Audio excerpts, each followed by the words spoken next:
Assalamualaikum warahmatullahi wabarakatuh. Perkenalkan, nama saya Fakia Kastalani. Saya sebagai perwakilan kelompok 2 sebagai pemateri pertama akan membawakan materi kalimat efektif. Nah, kalimat efektif. Kalimat adalah sebuah susunan kata, sementara efektif adalah jelas dan mudah dipahami. Kalimat efektif adalah kalimat yang dengan mudah dipahami oleh seseorang, baik dalam bentuk lisan maupun tulisan. Maksudnya bagaimana? Maksudnya, kalimat yang tidak membuat pembaca ataupun pendengar kebingungan.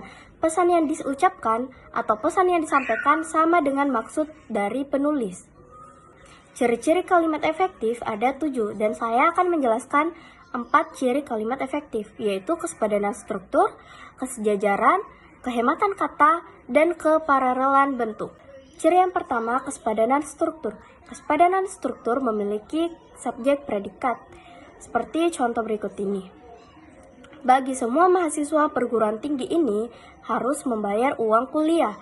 Itu adalah salah satu bentuk contoh yang salah, karena menggunakan kata bagi pada awal kalimat. Sementara contoh yang berikut ini, semua mahasiswa perguruan tinggi ini harus membayar uang kuliah. Itu adalah salah satu bentuk contoh kalimat yang benar. Selanjutnya, predikat kalimat tidak didahului oleh kata yang. Contoh, sekolah kami yang terletak di depan bioskop Surya. Itu adalah salah satu bentuk contoh yang salah, karena menggunakan kata yang. Sementara pada contoh yang selanjutnya adalah sekolah kami terletak di depan bioskop Surya. Itu adalah salah satu bentuk contoh yang benar, karena kami adalah subjek, terletak adalah predikat, di depan bioskop Surya adalah keterangan tempat. Yang selanjutnya adalah tidak terdapat subjek ganda. Contohnya, penyusunan laporan itu saya dibantu oleh para dosen. Itu adalah salah satu bentuk contoh yang salah. Contoh yang selanjutnya, dalam penyusunan laporan itu saya dibantu oleh para dosen. Itu adalah salah satu bentuk contoh yang benar, karena tidak terdapat subjek ganda. Ciri yang selanjutnya, kesejajaran. Contohnya, harga minyak disesuaikan atau kenaikan itu secara wajar. Itu adalah salah satu bentuk contoh yang salah. Sementara contoh yang benar adalah harga minyak disesuaikan atau dinaikkan secara wajar. Ciri yang selanjutnya adalah kehematan kata. Menghilangkan penggunaan subjek. Contohnya, karena dia tidak diundang, dia tidak datang ke tempat itu. Itu adalah salah satu bentuk contoh yang salah, karena menggunakan kata dia sebanyak 2 kali. Sementara pada contoh yang benar, karena tidak diundang, dia tidak datang ke tempat itu. Itu adalah salah satu bentuk contoh yang benar karena menggunakan kehematan kata. Selanjutnya, menghindari kesinoniman dalam satu kalimat. Contohnya, sejak dari pagi dia bermenung. Itu adalah salah satu bentuk contoh yang salah, karena sejak dan dari adalah sebuah sinonim. Sementara contoh yang selanjutnya, sejak pagi dia bermenung. Itu adalah salah satu bentuk contoh yang benar, karena tidak memiliki kesinoniman. Ciri yang selanjutnya, keparerelan bentuk. Dalam keparerelan, jika bentuk yang pertama menggunakan kata kerja, maka bentuk selanjutnya pun juga menggunakan kata kerja. Jika bentuk yang pertama menggunakan kata benda, maka bentuk selanjutnya pun juga harus menggunakan kata benda. Seperti contoh yang berikut ini. Tahap akhir penyelesaian gedung itu adalah kegiatan pengecatan tembok, memasang penerangan, pengujian sistem pembagian air, dan pengaturan tata ruang. Itu adalah salah satu bentuk contoh yang salah. Sementara contoh yang benar adalah tahap terakhir penyelesaian gedung itu adalah kegiatan pengecatan tembok, pemasangan penerangan, pengujian sistem pembagian air, dan pengaturan tata ruang. Sekian dari saya, materi selanjutnya akan dilanjutkan oleh rekan saya. Assalamualaikum warahmatullahi wabarakatuh. Perkenalkan, nama saya Albi. Saya akan melanjutkan materi yang sudah dijelaskan oleh teman saya. Materi selanjutnya yaitu kecermatan penalaran. Kecermatan penalaran yaitu menyusun kalimat dengan logika yang jelas, terstruktur, dan bebas dari kesalahan berpikir sehingga pesan yang disampaikan tepat dan bermakna. Contohnya, mahasiswa terkenal itu menerima hadiah. Kalimat itu bisa digunakan apabila yang terkenal itu mahasiswanya. Contoh kedua, mahasiswa dari perguruan tinggi menerima hadiah.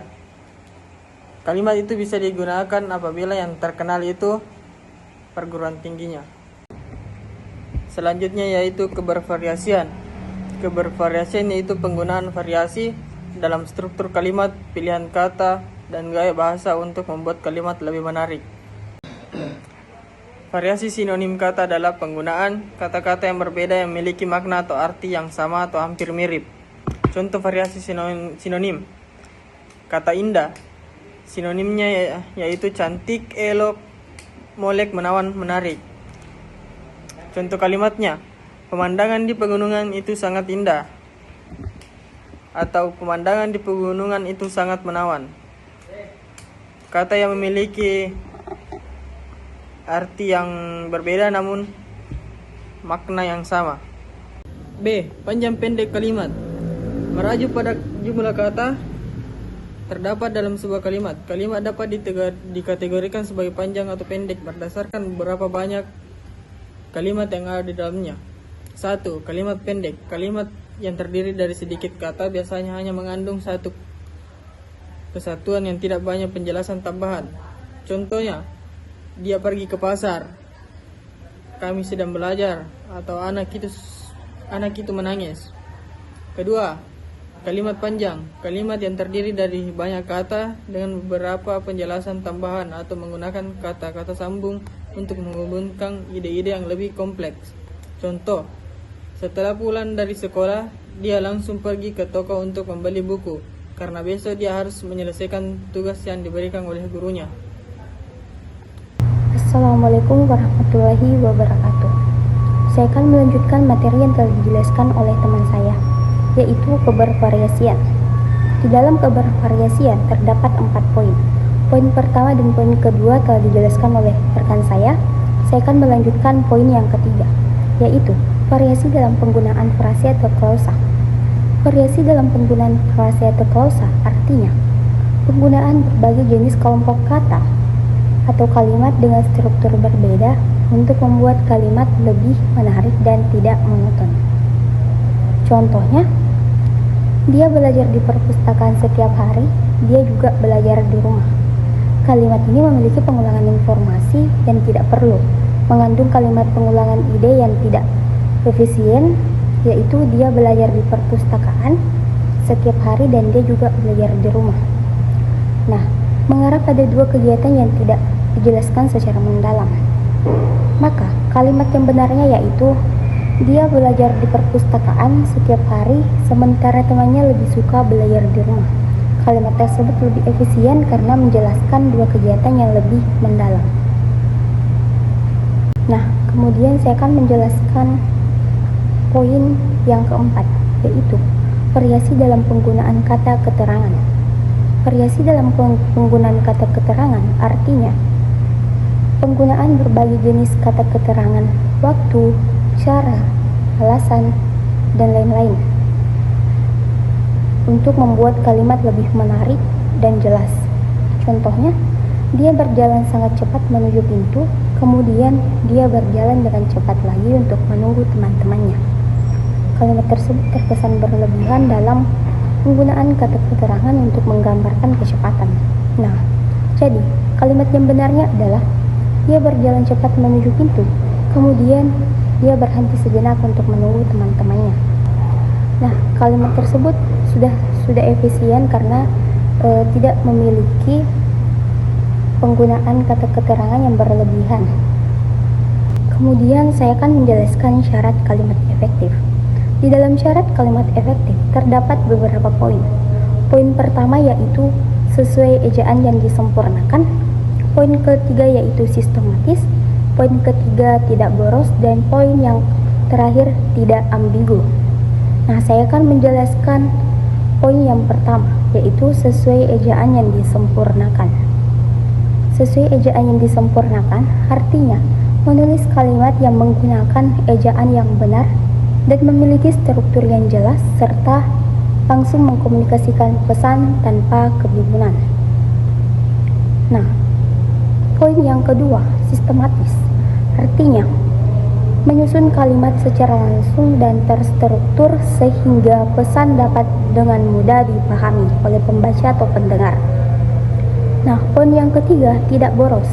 Tidak boros dalam artian menyampaikan pesan dengan kata-kata yang sangat singkat, padat, dan tepat, tanpa bertele-tele dan tanpa mengurangi arti pada kalimat tersebut.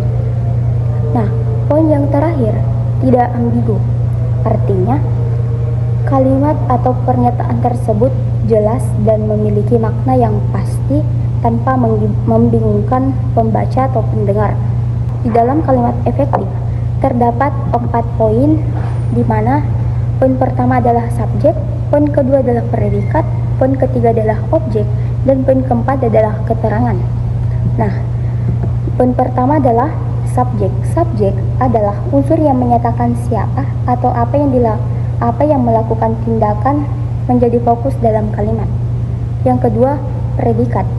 Predikat artinya bagian yang menjelaskan tindakan atau keadaan seseorang. Yang kedua, predikat. Predikat artinya bagian yang menjelaskan tindakan atau keadaan seseorang. Nah, yang ketiga adalah objek. Objek adalah unsur yang menerima atau dipengaruhi oleh tindakan predikat. Nah, yang terakhir adalah keterangan. Keterangan adalah informasi tambahan yang menjelaskan waktu, tempat, cara, atau alasan terjadinya suatu tindakan. Contohnya, ibu belanja sayur dan daging ayam di pasar, di mana ibu adalah subjek, belanja adalah predikat, sayur dan daging ayam adalah objek, di pasar adalah keterangan. Nah, contoh yang kedua, Anita mengayuh sepeda dengan sangat kencang, di mana Anita adalah subjek, mengayuh adalah predikat, sepeda adalah objek, dengan sangat kencang adalah keterangan. Baik, itulah tadi materi yang dibawakan oleh kelompok 2. Assalamualaikum warahmatullahi wabarakatuh.